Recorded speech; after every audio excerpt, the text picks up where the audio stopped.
করবেন এবং মানুষকে কি বার্তা দিচ্ছেন মাছ মাংস খাবার, যেখানে একটা প্রচার উঠেছে যে বিজেপি আসলে মাছ মাংস খেতে দিবে না। দেখুন, ভারতীয় জনতা পার্টির সরকার ত্রিপুরাতে আছে। ত্রিপুরার বাঙালিরা মাছ খাওয়াতে বাঙালিদেরকে, পশ্চিমবঙ্গের বাঙালিদেরকে গোল দিয়ে দিয়েছে বিগত কয়েকদিনের আগে। কারণ কি, এই মুহূর্তে তৃণমূল শাসিত বাংলার থেকে বিজেপি শাসিত ছোট সাইজে, ছোট তুলনামূলকভাবে জনসংখ্যা কম সেই ত্রিপুরার মাছ কনজামশন বা মাছ খাওয়ার যে পরিমাণ, সেটা পশ্চিমবঙ্গের থেকে বেশি।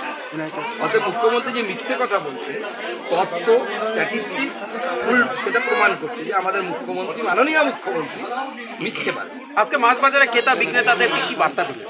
দেখুন, ক্রেতা বিক্রেতাদেরকে বললাম আমাদের বাবুঘাটে এইবার আবার আপনাদের আশীর্বাদে আপনারা ভারতীয় জনতা পার্টির প্রতিনিধি পাঠান, কারণ এবার আমাদের সরকার তৈরি হবে। আর সরকার তৈরি হলে সেই সরকারে ভারতীয় জনতা পার্টির প্রতিনিধিত্ব থাকা দরকার। তো মানুষকে আমরা আবেদন জানিয়েছি ভারতীয় জনতা পার্টিকে দুহাত তুলে আশীর্বাদ করার জন্য। মানুষ দুহাত তুলে আশীর্বাদ করবেন। ভারতীয় জনতা পার্টি বিপুল ভোটেই সিদ্ধি।